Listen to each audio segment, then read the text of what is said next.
नमस्कार। केंद्रीय बजट कल संसद में प्रस्तुत किया गया, जिसमें इनकम टैक्स को लेकर कुछ 4-5 नए प्रावधान किए गए हैं।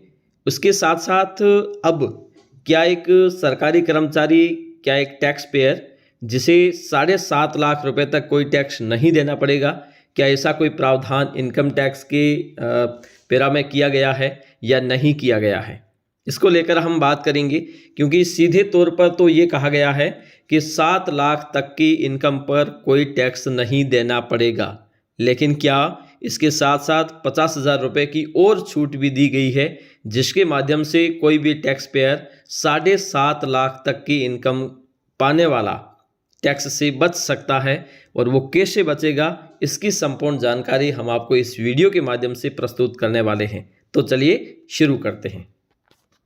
सबसे पहले ये देखना है कि इनकम टैक्स को लेकर 2023 के बजट में क्या प्रावधान किया गया है।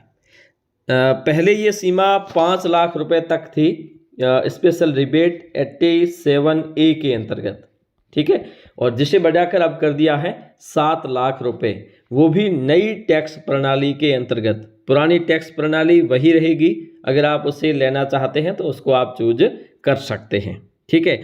लेकिन नई प्रणाली के अंतर्गत टैक्स रिबेट की सीमा 5 लाख रुपए से बढ़ाकर 7 लाख रुपए तक कर दी गई है। अगर किसी की इनकम 7 लाख रुपए तक है तो ऐसी स्थिति में उसे कोई टैक्स पे नहीं करना पड़ेगा।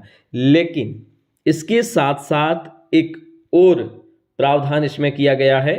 बजट को अगर आप पढ़ते हैं तो बजट के पेज संख्या 42 में K6 के अंतर्गत लिखा गया है कि जो स्टैंडर्ड डिडक्शन 50,000 रुपये और पेंशन वालों के लिए 15,000 रुपये, इसकी कटौती का प्रावधान पहले केवल पुरानी टैक्स प्रणाली के अंतर्गत ही किया गया था, लेकिन इस बार स्टैंडर्ड डिडक्शन जो 50,000 रुपये है, जो नई टैक्स प्रणाली पर भी लागू होगा।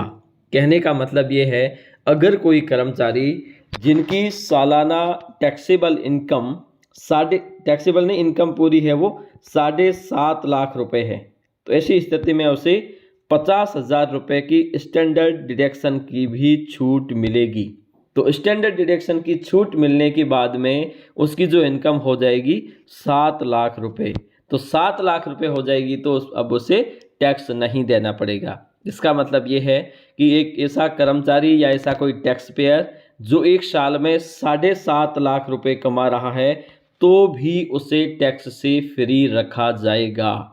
मतलब 7 लाख रुपए तक की आय पर कोई टैक्स नहीं है।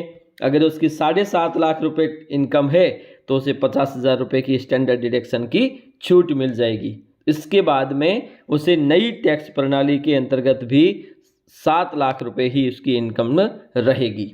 तो ऐसी स्थिति में 7.5 लाख रुपए पाने वाला एक टैक्स पेयर या कर्मचारी जिसे टैक्स पे नहीं करना पड़ेगा, 7.5 लाख तक की आय पर भी उसे कोई टैक्स पे नहीं करना पड़ेगा, ठीक है।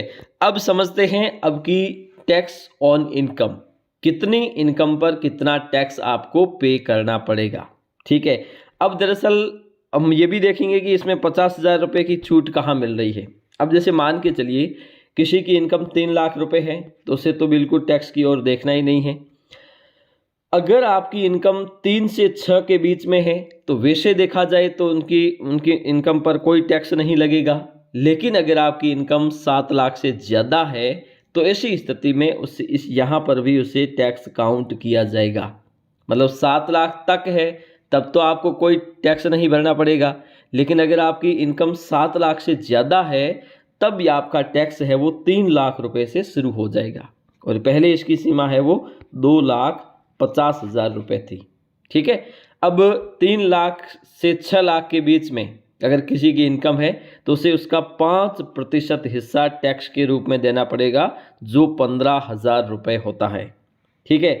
अब 6 लाख से 9 लाख के बीच मान लीजिए किसी की टैक्सेबल इनकम है वो 8 लाख रुपए है, तो 8 लाख रुपए है तो ऐसी स्थिति में उसे 6 लाख से 9 लाख के बीच में यानी कि 2 लाख रुपए का उसे 10% भरना पड़ेगा। तो 2 लाख का 10% तो 20,000 होता है, लेकिन हमने यहाँ पे 3 लाख का 10% लिखा है 30,000 रुपये, ठीक है। उसके बाद में 9 से 12 के बीच में है तो 12 तक है तो उसे 15% यानी 45,000 रुपये भरने पड़ेंगे।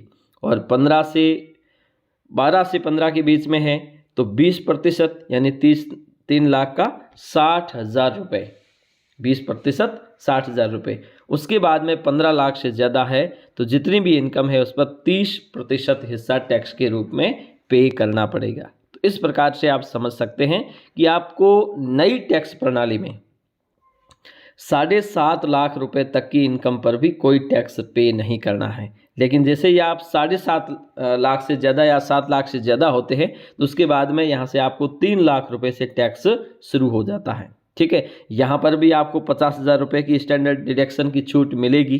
ठीक है, यहाँ पर हम बात कर रहे हैं केवल टैक्सेबल इनकम की। तो टैक्सेबल इनकम जो होती है वो कटौतियों को, मतलब जो छूट होती है, डिडक्शन होती है, उसको निकालने के पश्चात जो रहती है वो होती है टैक्सेबल इनकम। तो टैक्सेबल इनकम अगर आपकी स्त्री है तो इस प्रकार से आपको ये टैक्स पे करना पड़ेगा। अगर आपकी इनकम 9 लाख रुपए है तो 15,000 प्लस 30,000, 45,000 रुपये टैक्स पे करना पड़ेगा।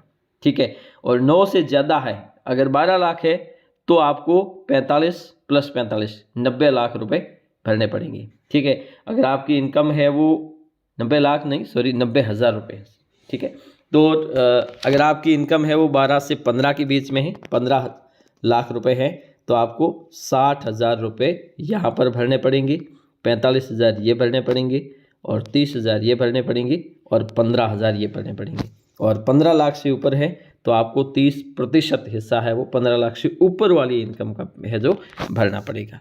इस प्रकार से कोई भी टैक्स पेयर जिसकी इनकम 7.5 लाख रुपए तक है तो 50,000 रुपये की स्टैंडर्ड डिडक्शन की छूट लेने के बाद उसे कोई टैक्स पे नहीं करना पड़ेगा। आज के लिए इतना ही, धन्यवाद।